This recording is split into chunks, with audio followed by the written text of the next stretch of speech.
Thank you for pressing start on episode 9 of Underplayed, KZUM's indie video game podcast. Today, we reveal and talk about 2 secret games, followed by a review of our featured game, Before Your Eyes.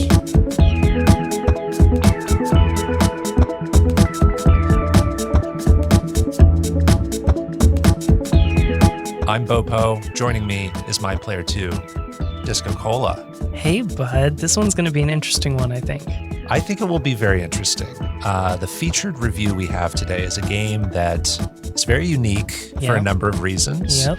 And we even have, I don't know if we'll go too in depth, but we have a lot of behind the scenes we could talk about just playing the game, getting it to work, those kinds of things. But we both did eventually play our featured game Before Your Eyes, which I'm excited to talk about. Here on Underplayed, we review indie games of all kinds, the games with small budgets but big hearts, the lesser-known experiences with imaginative ideas. Now, several episodes back, we talked about our desired season structure to our show. We're going to have 10 episodes that we will call Season 1. And if you've been following that sort of format, it would seem that we're delving into our penultimate episode of our premiere season, but not so. You can expect an episode 10, but we will be capping off the season with what I will be calling our Season 1 recap and reflection show, where we'll look back on the 30 or so games we played in Season 1. We're going to have all kinds of topics to talk about, awards, rankings, if you want to call them awards. And but that's not going to be all. It's actually also going to be followed up by a look ahead at all the games we want to feature as main reviews in our upcoming Season 2. So we have a desire to keep doing this show, which is a really exciting prospect. And we actually need to start thinking about what featured games we want to talk about next year when we do Season 2, so that we can plan on purchasing the games, playing the games. We're going to take time off between Season 1 and 2. Maybe we want to do some work in advance and get ahead of the game, and so we're going to have a very informal, messy, argumentative, unprofessional, mistake-ridden discussion about what Season 2's featured games should be. These are the games that aren't secret games. They're the games that we save for the end of the episodes, and I think it'll be a great time. So that will be our episode 11 of Season 1, our last episode of the season. So just wanted to get that out of the way. Anything you would add to that as far as looking ahead at the next few episodes? No, I don't think so.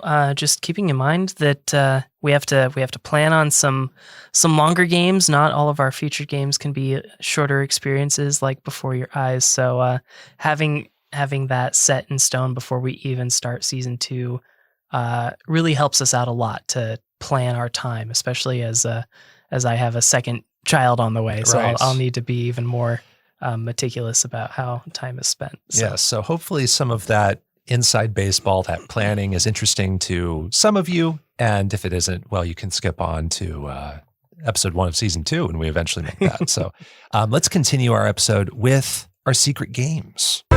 Secret games. Secret games. I know you're playing without me. Secret games. Well, I'm here to tell you, baby. Secret games. I've been playing too. Secret games. In this segment, we each review one indie game we've been playing in secret since our last episode. We don't discuss our picks in advance. We keep them a surprise for this very moment. Any indie game can be chosen as long as we haven't reviewed it on the show before. We will start with you, as always, DiscoCola. Let the mystery be no more. Reveal your secret game for episode 9 of Underplayed. Those of you that keep listening, you know that I always try to find some synergy with our featured review. And I thought that finding one for Before Your Eyes would be very challenging, but as luck would have it, I found one not long before our recording. And so my secret game for episode 9 is Last Day of June. Okay, I am familiar with this game. I actually just talked about this game with you off air, remarking that I own this game too. Yeah. Have not played it, but I have actually kept it bookmarked as a possible game I could play as a secret game one day. Okay. So this is maybe the first instance, aside from maybe Transistor, of a game you've picked that I've actually thought about Yeah. as a secret game before. So this is kind of cool. All right. Last day of June. Okay. So I'm worried that there's not like a ton I can talk about with getting, spoilery. Again, there's synergy with Before Your Eyes in a lot of ways here. But I'm going to try my best. This is a artistically stylized narrative puzzle game that follows the life of a young couple named Carl and June. You don't actually learn their names in game, as far as I can tell.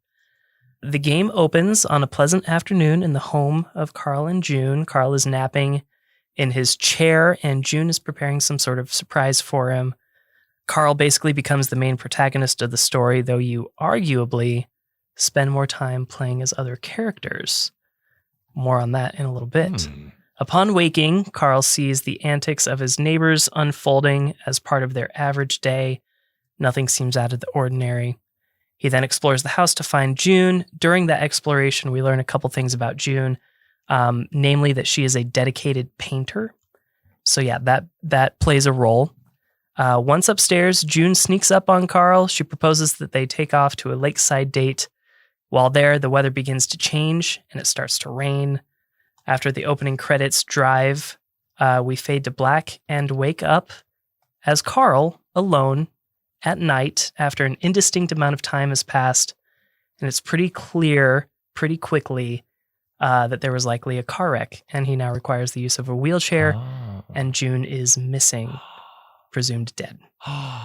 All of June's paintings and supplies are dusty and covered as Carl lives alone. Suddenly, one night, he has to enter June's old gallery and accidentally uncovers June's self-portrait, and it begins to glow. This activates a strange supernatural plane kind of a thing going on outside, and a portrait of each of his neighbors in the village appear. When you approach and activate these portraits, you are able to take control of that neighbor on the day of the car accident. Oh my goodness. So the point of the game becomes to change the outcome of that day and save June by learning what each of your neighbors did on that day and trying to find a way to change it.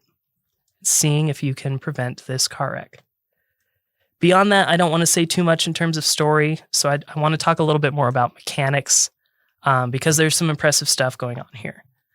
So while the game offers a lot of freedom in terms of where some of your characters are able to travel, the game also manages to force you in a pretty linear path.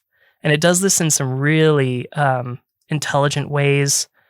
For example, when you enter that strange ghostly plane at first, the only character Carl's wheelchair can actually reach is the portrait of the little boy. Although it seems like maybe if you tried hard enough, you could find the pathways to the other portraits, but really you are closed off into this one path. And they do that through locked gates that are one-way locked, or stairs because Carl is wheelchair bound. So it's a really fascinating way to keep you in a linear path, but it doesn't feel like it's forced. And so I think that's very fascinating. The other characters that you take control of eventually throughout the game include an elderly man, a young woman who's called the best friend, and a shotgun-toting fancy man. That's what I would call him. Each of your neighbors, they also have 4 collectible orbs specifically for them as individuals. So while playing as them, that adds some depth to the character you get when you collect these orbs, because each one depicts a memory of said character that helps to paint sort of a more complete picture of why they behave like they do. And I think that's done very effectively. Other things I like about this game, it does a great job of showing you and not telling you in a number of ways. Each character speaks in mumbles, kind of like a Simlish sort of language. So the tone of a person's, a tone of the voice actor's voice, or the pitch or the cadences really sell the emotion of the scene. The faces of each character are also void of the 2 most expressive parts of a human's body, and that is the eyes and the mouth. So you also get a lot of expression through, subtle head tilts and distance between characters and how that changes, how they play with distance and how they play with like arm motions. And so you get a lot of expression of emotion through that. The last thing that really stands out is the way the puzzles work. You don't have to think about just that individual character's impact on the car crash, but how each of those neighbors' actions influence each other. And so maybe you find one solution for the little boy, and then you go to the next day and find that solution, what you think is the true solution. But then you find a different solution that works well, maybe with another character that changes the outcome in a totally different way. So it's basically like Butterfly Effect, the video game, which is super cool. Yeah, I really like that premise. That's so cool. Things I don't like as much, some of the voice acting that I was talking about is really over-exaggerated, namely Carl and June at the very beginning. Changes later in the game, the expressions of grief by these characters are actually really well performed. So it's just at the beginning, before things kind of go off the rails, that the joy or whatever doesn't quite land quite right. But it's not terrible enough to become distracting. There's also points of no return in this game. Some of them are kind of unnecessary too. So not only in the parts where you're playing through that day as each individual character, but there's one main point of no return in the game as a whole that you can't go back on. And I got to that and there was no warning for it. And I it kind of locked me off from collecting all those orbs. Which are probably, is a trophy tied to that? I don't know. I was playing it on Switch, so I didn't have to worry about that. I do plan to pick it up again for the trophy collectibles. But so yeah, some of these day-to-day points of no return are totally unnecessary. Like if you think about it logistically, you could just easily undo some of those actions that you can't undo. So that's a little upsetting because then you have to play through that whole day again to get back to where you want to be. In the end, I want to give Last Day of June an 8 out of 10. Oh, wow. Okay. Many of the story elements are a bit predictable, including a twist at the end. The car crash in general feels a bit cliche to me. Like, for example, in games like this, if it's not a car crash, someone gets sick and dies. But at the same time, those are like the most common things that can happen to a young couple. So like, I don't have an answer for what I would prefer instead. This game makes a point and even tricks the player at times into thinking they will abandon that point. And of course, as you might expect, the feels are there. I played this on Switch. I played the Super Rare Games physical version. Last Day of June is also available on PS4 and Windows. Awesome. So I didn't know a lot of what you just said about this game. Even though I own the game, I kind of bought it on a whim because it was on sale one time. I didn't know that there was all this kind of mystery to it, all these different perspectives that you could explore to this story. I didn't know there were this many characters. I actually thought it was just focused on this couple. A lot of the premise kind of seems like another game we have seen come out this year in 2021, 12 Minutes.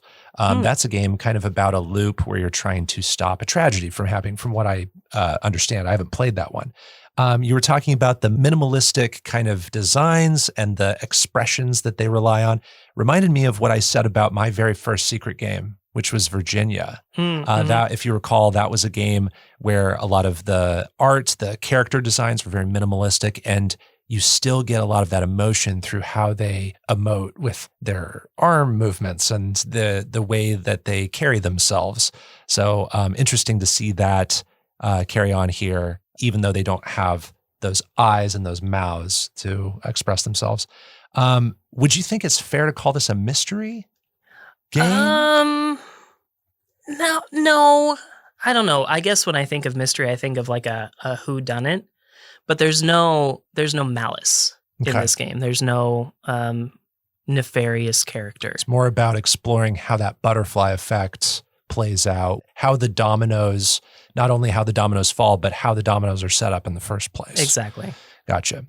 through interacting with all these characters, do you ever have this sensation of seeing an event from one character's perspective and then you see it from another character's perspective and then it kind of clicks in some way? Do you ever see the same event from multiple perspectives and kind of glean something new once you see that same event again? Or is that something I really like in these kinds of stories that explore multiple characters in this way? Yes and no.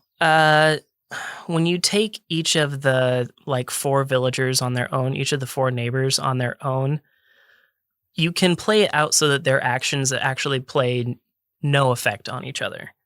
Or you can, set those dominoes up to, affect how the other person's day pans out. So yes and no, there's no like the main event that you can see is the car crash. And so there's not like one specific event that really plays out, Sure. Depending on perspectives. Smaller ones, yeah, a little bit, but. Okay. Well, that is last day of June. It's DiscoCola's secret game. I'm glad you enjoyed it. And I'm glad that it kind of gives me room to maybe pick something else. Yeah, there's so much that I could say about the story that, that would paint it, that would make the score make much more sense. Sure, but some of that's probably spoilery and we only have so much time. You should experience it yourself, I think. Okay, sounds good. I hope to check that one out one day. So again, last day of June is available on PC, PS4, and Switch, developed by Avant Garden. And it's time for my secret game. My secret game is Balthazar's Dream. Oh, I have not heard of this, and it sounds crazy dark. In a way, it's kind of dark, but it's actually much more of a friendly game than what you might expect just based off the name. I guess word association game in my brain is taking me to like Baldur's Gate. Sure, yeah. Balthazar. So this game is probably the most obscure indie game I've picked up to this point. It was developed by Silocybe Games. I think that's how we say that. I'm going to read the game synopsis from the Steam storefront. So it's, quote, visit a wonderfully peculiar dog's dream in a heroic attempt to save your owner in this beautiful pixel art puzzle platformer, end quote. So this game, side-scrolling pixel platformer, I just sent you a gameplay trailer, so you're watching that now. In this game, the setup is really simple. You start it up, there's a short intro cutscene with a dog named Balthazar. Balthazar's who you play as in this game. Balthazar's playing fetch with a frisbee and his human Dennis. And while they're having fun, Dennis gets hit by an ice cream truck and gets sent to the hospital. He's in a coma. And then you see Balthazar sitting at the foot of the hospital bed next to Dennis, taking care of him, hoping that he wakes up. And Balthazar starts to think back to, their lives together. He goes through all these memories. And in doing that, he falls asleep. And in his dreams, that's where this game takes place.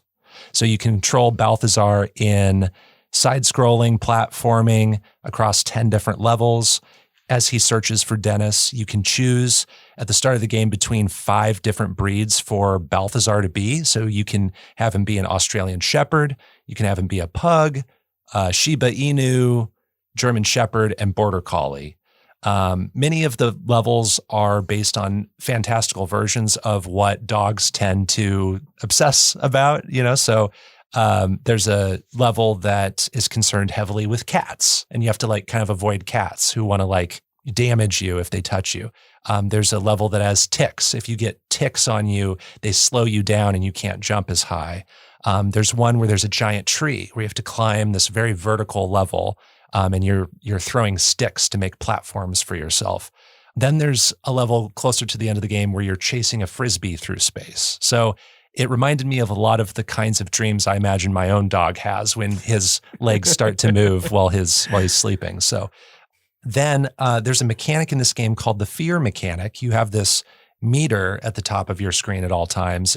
And whenever you're doing something strenuous, like climbing a rope or maybe getting scared by a vacuum cleaner, the fear meter will deplete. And when it runs out, Balthazar gets stressed and he starts running the opposite direction he was going. But it can be used to actually get to new places and traverse large gaps because it gives you an extra momentum jump when that fear meter runs out. So that's an interesting mechanic that's introduced. What I liked about this game is it clearly has a heart. It understands what makes dogs special. I think the people who made this game are probably dog people. They wanted to make a game about dogs, and it shows. The dialogue in the story is quirky. Nothing here is actually spoken. It's all text. And some of it is a little clumsily worded. Some of the grammar is a little off, but it was always interesting to read some of those bits of dialogue. Some of the environmental pixel art is really detailed. I was impressed with some of the levels, especially like the outdoor focused areas, like the forest levels were really cool to look at. Each level introduces a different concept or a mechanic of some kind. And then I also just like that the dog's name is Balthazar. I just love that name. I love saying Balthazar's dream. What I disliked about this game was, unfortunately, pretty much everything else. This game happens to be very buggy. Okay. Especially if you are an achievement or trophy hunter. Right. And I told you a little bit about this very vaguely without spoiling what the game was off air, but I started playing this on a handheld device. And I told you this before I went on a trip a few weeks ago. I planned on playing this game on the Vita, the PlayStation Vita. And just to test it out, I tried playing the game the night before I left on my trip. And unfortunately, I got to like level 3 out of 10. And I reached a point where I just could not progress because on the Vita, this game performs very poorly. The frame rate's very slow. The input lag is very bad. I reached a point where I just could not progress because of that. And I was also noticing that certain trophies weren't unlocking that I should be getting. So I had not just the trophy issues, but also just the control and input lag issues. And I thought, you know what? I'll just save this for after my trip. I'll play it on PS4 when I return. It's a short game anyway, like 3 hours or less. When I came back from my trip and booted it up on PS4, although it did control better, it ran smoother, a lot of those trophy problems persisted. And that was really frustrating. The controls overall don't feel that polished, even when the frame rate is working well. The fear mechanic that I mentioned is kind of vague. The amplified jumps that you can make with it are poorly explained, and you kind of have to trial and error your way through these gaps that you have to jump. The game mechanics in general can be obscure and honestly have this jankiness to them. So there are just very strange solutions that, even though it takes place in this dream world inside a dog's mind, a lot of these solutions for things this game wants you to do are just kind of off the wall and nonsensical. The game is often kind of difficult, not because of a fair challenge, in my opinion, but rather from being perplexing and kind of esoteric in what it's asking you to do. There can be long and sort of inconsistent load times, especially when you start the game. The game has a pause menu. This is a weird thing you'll never hear me comment on. I think I talked about this same kind of criticism with another secret game I had, Hawa, but here it's even worse. In the pause menu, it stops the gameplay, but all you have is a question, quit, yes or no. And on PS4, at least for me, this pause screen does not work. You pause and you do not have the ability to quit. You can't select yes or no. I tried every single button on the controller and I just couldn't even, all I could do was unpause. So there aren't any like sound settings or video settings for this. But then like the one question it's giving you doesn't even let you answer it. So that was really strange. And then the last third of this game is very strangely a shmup, which is fine if it's like 1 or 2 levels, but this thing just becomes a shmup for entirely too long, and it's very mismatched with the rest of the game. So it's a very strange game. It's kind of shoddily put together. Overall, I wanted to play this game because, like I said, I have a dog. I got a dog 6 months ago, and I wanted to find a game that kind of celebrates what it's like having a dog.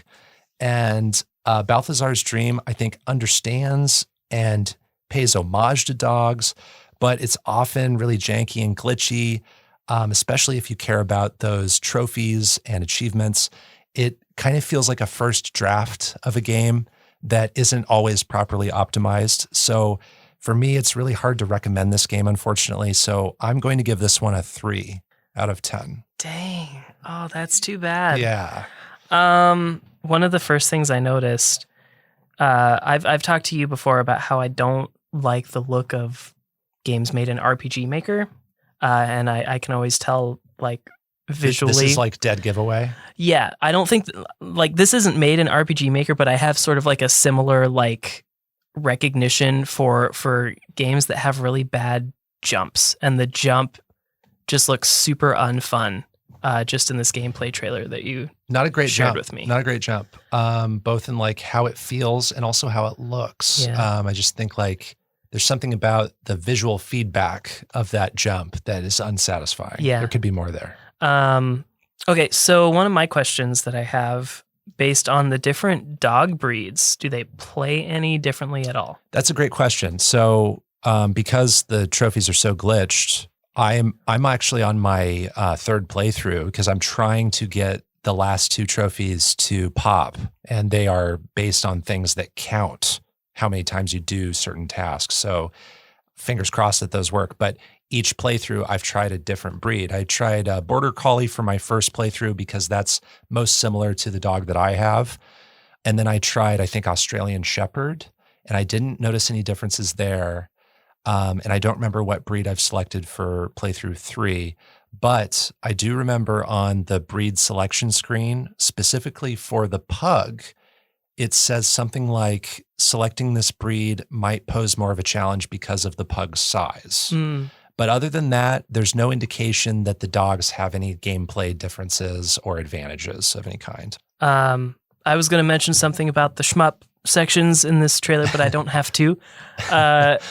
The other mechanics that each level introduces, do those culminate in anything, or are they sort of like a one-off for that specific level? I think the way they culminate is that later on in the game starts throwing multiple gimmicks at you that you've seen from other levels. Okay. There's a mechanic where in one of the forest levels, you run into these like mushroom things that puff up this smoke, and it causes you to like hallucinate or something, and it reverses your controls. So left becomes right becomes left, and it's really disorienting every time it happens. They start mixing that up with throwing ticks at you, which they introduced in another level, and so on. So I think that's how it culminates, is that they just kind of start mixing and matching the gimmicks. So they do come back. Yeah, that's do. a little bit better at least. Whereas I thought it was maybe just like, we do it in this level. It's not always one and done. Yeah. Okay, cool. There's a level that strangely you're in a maze that's very hard to navigate, and you get a map eventually, but that's very unique to that specific part of the game. All these doorways lead to crazy directions. So it's very interesting in how many ideas it explores, but I can't really recommend it. If you want to try a very strange, kind of quirky platformer, that's maybe what you could find in Balthazar's Dream. It is playable on PC, Mac, Linux, Switch, PlayStation Vita, which is what I played on at first, and PS4, which is how I finished the game. Those are our secret games, Last Day of June and Balthazar's Dream. Let's move on to our featured review of Before Your Eyes.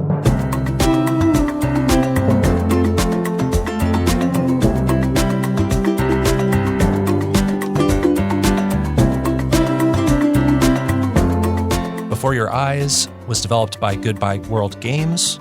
I'm going to read the game synopsis from the Steam storefront. Embark on an emotional first-person narrative adventure where you control the story and affect its outcomes with your real-life blinks. With this innovative technique, you will fully immerse yourself in a world of memories, both joyous and heartbreaking, as your whole life flashes before your eyes. End quote. Disco, to get the full experience out of this game, which is a PC game, you can also play it on Mac, you have to use a webcam on your computer.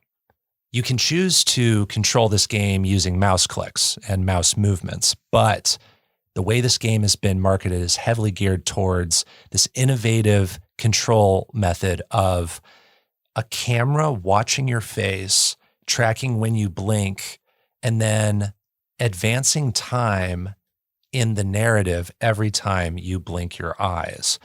Sometimes the time advances by just mere days. Sometimes it's multiple years. So this is something that really caught my attention when it released earlier this year. I've heard lots of buzz about it from not major gaming outlets per se, but people who are fans of indie games. This has been something that's caught people's attentions, and it's conversation worthy because not a lot of games do this kind of thing. Up top, I want to point out that according to my research, the story in this game is inspired by the play Death of a Salesman, too. I don't know if you knew that. Okay, I did read something about that, but I also haven't seen Death of a Salesman. So. Okay. It's a work I'm unfamiliar with, but that play portrays a story partially through memories. And so that plays a part here a lot, too. So then I also want to say, listeners, if you happen to be very spoiler averse and you haven't played Before Your Eyes, and you want to like keep listening to our thoughts about this, I'd advise you to stop the podcast now and go play the game. It's only like 90 to 120 minutes. It's like $10. Yeah. So it's affordable. And then you can come back if you want to remain absolutely fresh on this. Yeah, we're gonna try our best, but games like this are hard to talk about without maybe trampling on some of those weeds. Yeah. So it's a story heavy game. We will do our best to remain largely spoiler free. I think we can refer to big moments very vaguely. Does that sound possible? Yeah. Okay, cool. So this game puts you in the shoes of someone named Benjamin, whose soul is entering some kind of an afterlife, and his soul is picked up by a ferryman. And they approach an entity called the Gatekeeper, who is about to judge Benny's life. And then if he's deemed worthy, he goes to a paradise. If not, he's turned into a bird, I think it's a seagull, to accompany the ferryman for basically all of eternity. And then we start to go back in time to when Benny was alive, and we see a summary of his life through glimpses into his childhood and then kind of going from there into his later years, right? Again, I'm not going to spoil a ton here, but we learn that Benny is a particularly right-brained individual. Mm-hmm. He has a fondness for music and art. He lives in a seaside town with his mother and father. His mom is an accountant with a passion for composing music. Benny is a quiet and shy kid. He eventually befriends an outgoing girl next door named Chloe, and we see how his life unfolds from there. So that's kind of all of what I wanted to share about the story setup. So I really wanted to push for this game as a featured review title in season 1, just because of the innovation I had heard about the game, the eye tracking stuff, very unlike everything, not only everything we've played so far this season, but pretty much any other game I've played. So this is one instance where I really don't know what you think about it at all. I don't have any guess as to your feelings on this one. So I'm curious, why don't we just get to your overall thoughts on this experience? Okay. Yeah, there's a lot. I have a lot of thoughts, but I guess I'll get to the meat of it. A little bit of inside baseball. We hit a lot of roadblocks trying to play this game. Right. And some of that I think was user error. I don't think a lot of that can be blamed on the game, so I don't want to remain on that too much. Exactly. But yeah.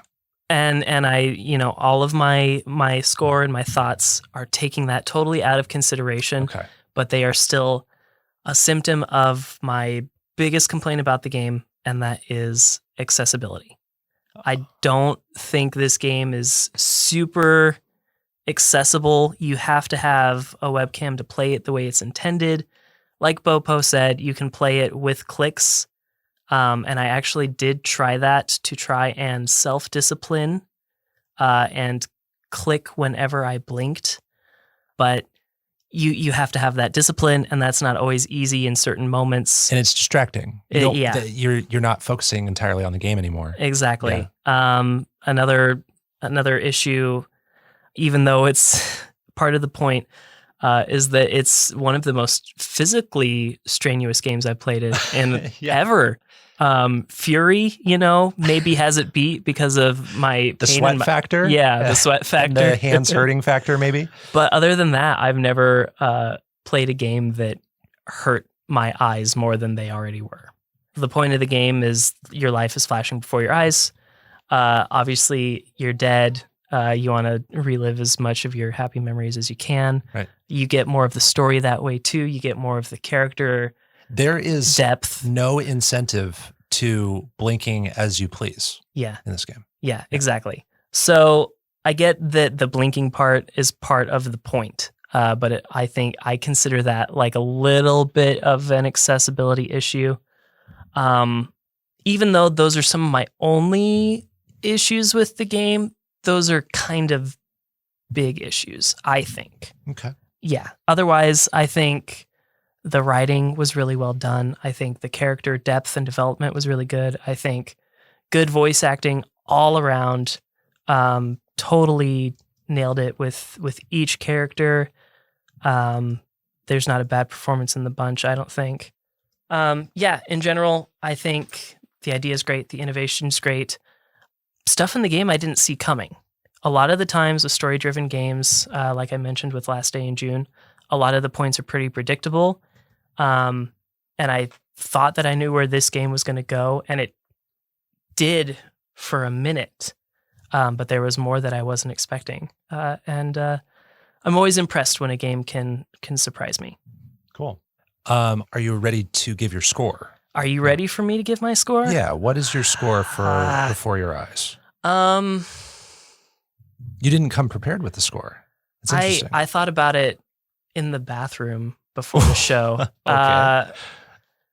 I'm conflicted on it is the Interesting. problem. This is super interesting. It's hard to know how to talk about this game. Yeah, It's really weird. I think a 6.5 is too low, but a 7 feels high for how I feel about it. Okay. So I'm going to give it a 7. I recognize all of the strengths about it. The art Sure. style is impressive. The story is compelling. The characters are compelling. It really draws you in with what it wants to be. The accessibility issue is a big deal for me, and it hurts my score for it. Okay. I mean, I think a 6.5, given the argument you've given, it sounds fair. Sounds like a good match. But 7, yeah, we'll go with 7 for you on this one. My overall thoughts, this is unlike any other narrative game I've played for a couple reasons. Using your eyes to control the game feels very different, obviously. It becomes surprisingly intuitive very quickly, I think. The way the story is structured relies heavily on the way we interpret our memories, too. And this structure gives the game this justification to explore the story once, and then later on, explore it again under a different context. And again, this is us talking very vaguely about the game to avoid spoilers. There are these powerful themes of ambition and legacy and making an impact in the world and kind of surviving beyond your expiration date. And I think it performed those very well. Yeah. And I was very impressed with those themes. It also asks, how important are all these things in the grand scheme of things? For the first half or so of my playtime, I thought I knew the totality of what the game would show me. I thought like, oh, is this it? And I started to have kind of this sinking feeling. I found some what I call disconnective tissue happening from time to time as well. I started like seeing moments that didn't make sense. I was like, well, that's weird. Why am I being shown that? And those kind of rubbed me the wrong way. But then there's a big reveal that happens. And there's this unexpected turn. I'm referring to the same thing that was unexpected for you. And all these loose threads started tying up in all these surprising and satisfying ways for me.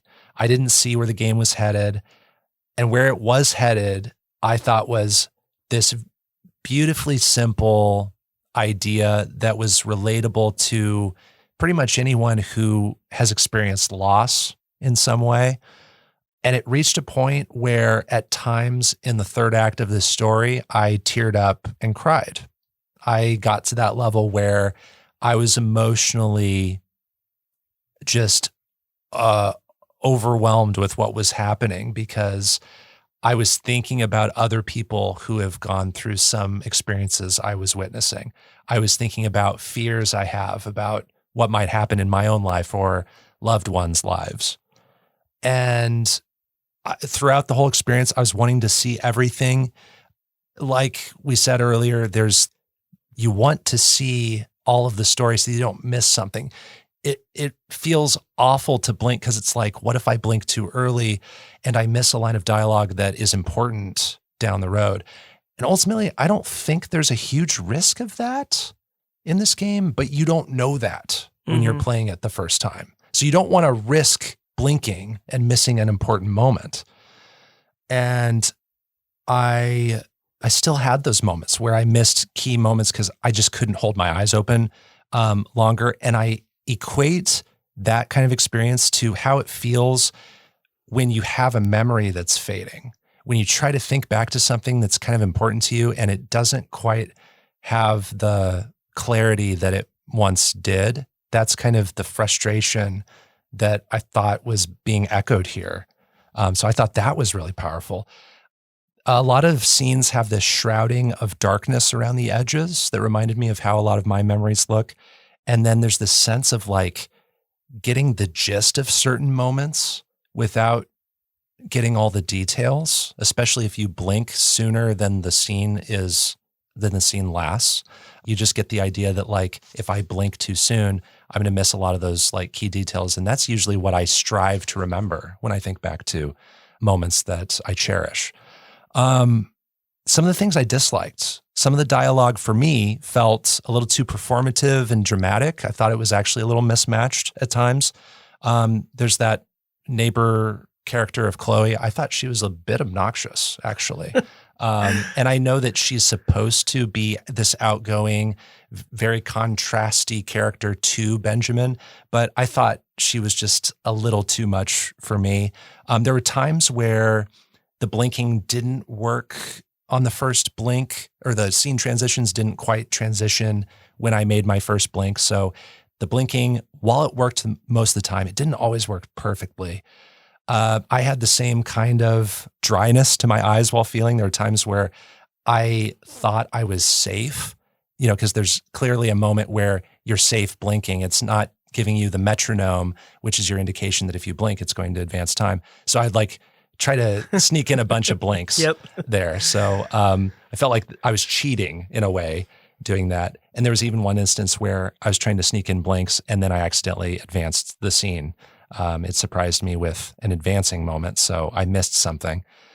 I didn't feel like the decisions I made an impactful difference to how the story ended up playing out, like the game sort of promises. And what I mean by that is the Steam storefront description. It says, you control the story, you affect its outcomes with your real life blinks.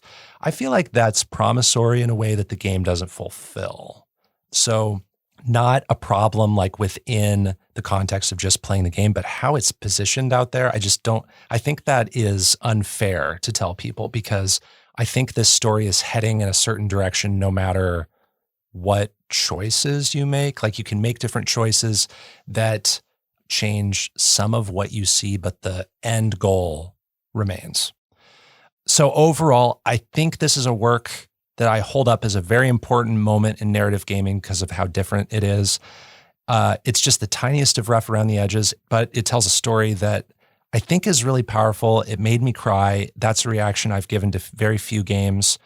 I appreciated the story. I just didn't appreciate the experience, didn't match what I felt like I was promised. I'm going to rate this game an 8.5 out of 10.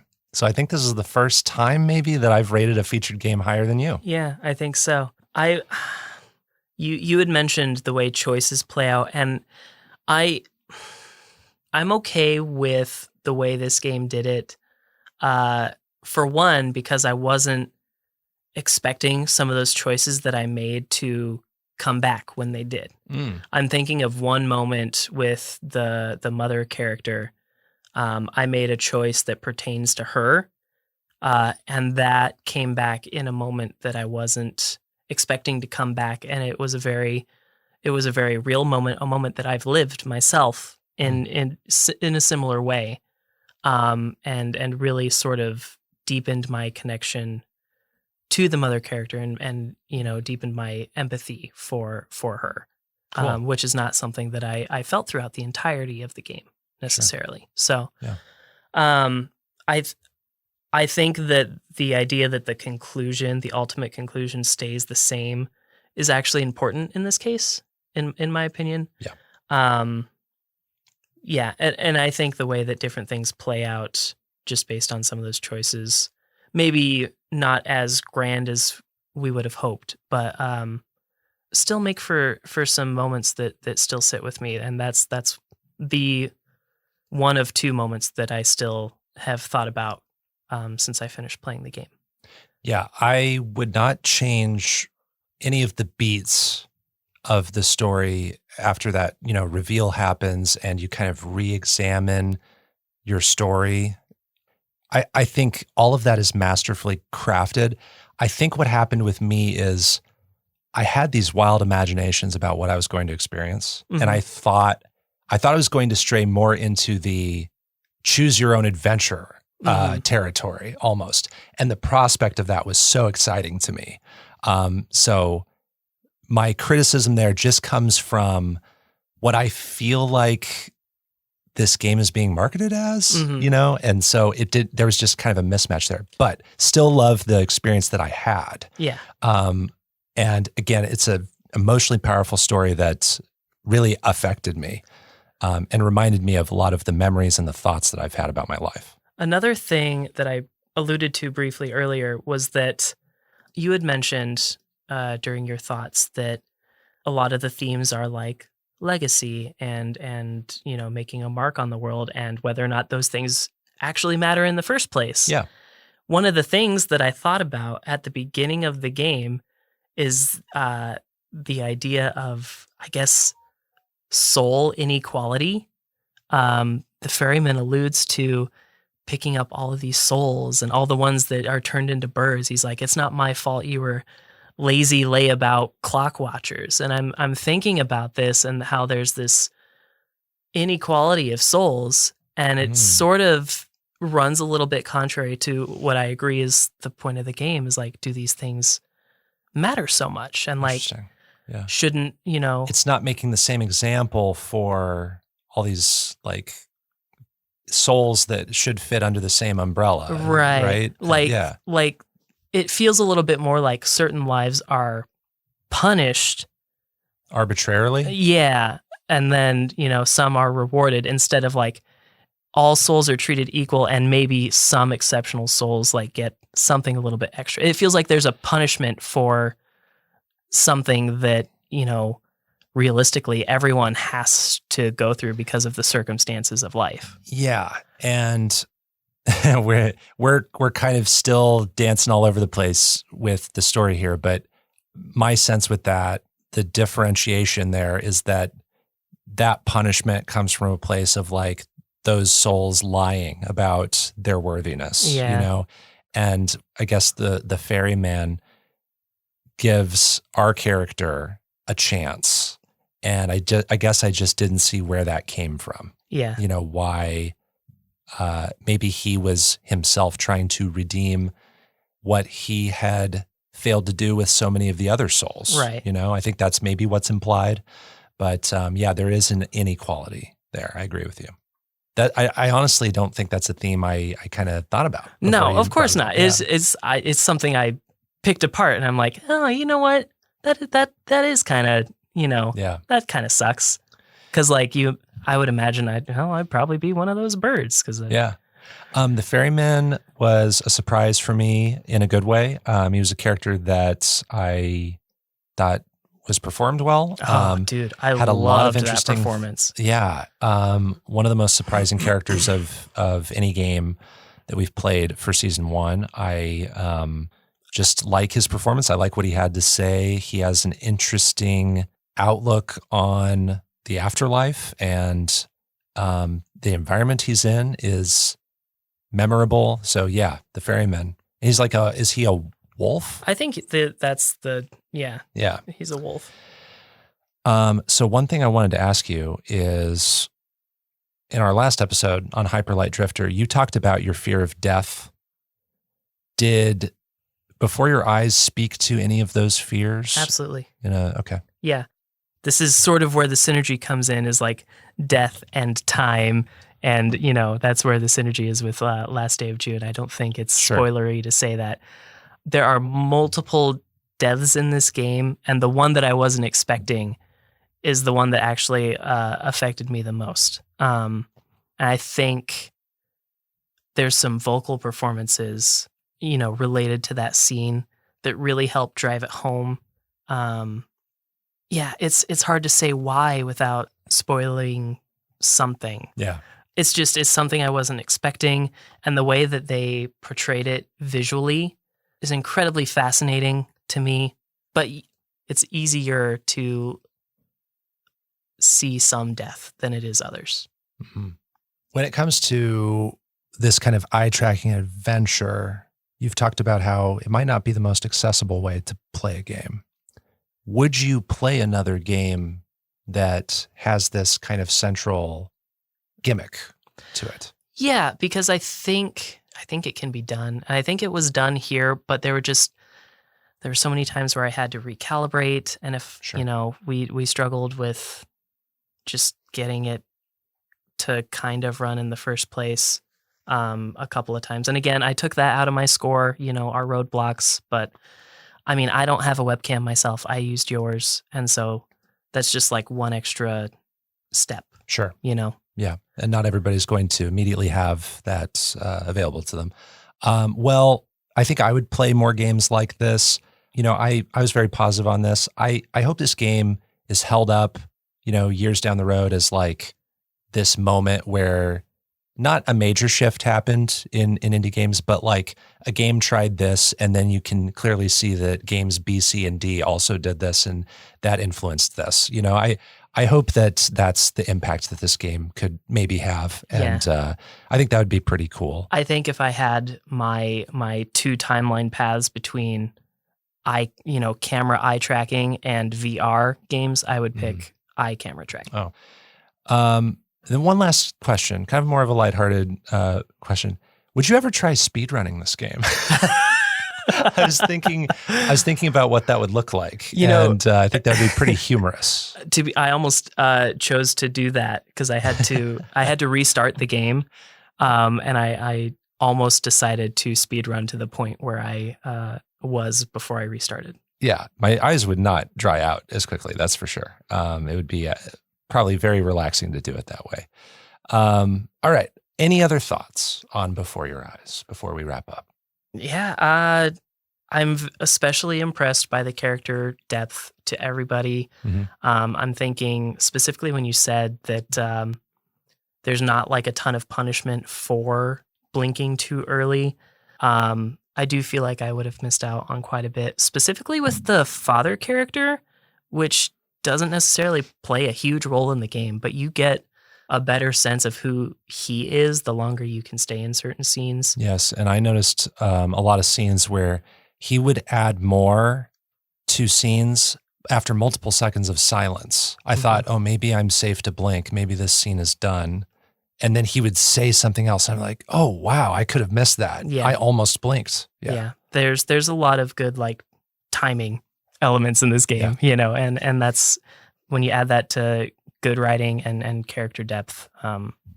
It's a well-written game. Yeah. All right, let's end it there. That's our review of Before Your Eyes. You can play it on PC and Mac. Disco rated it a 7. I rated it an 8.5. That's the end of this episode of Underplayed. You can find more of our episodes at kzum.org/underplayed. Our music was composed by Jack Rodenberg, and our art comes from Onimochi. My name's Bopo. You can find me on Twitter at Bopo. That's BO_PO. And I'm DiscoCola on Twitter, and when the game doesn't crash on Twitch. Next time, we will have 2 more secret games, and our featured review will cover Outer Wilds, a mystery adventure game developed by Mobius Digital. Until then, everyone, keep on playing.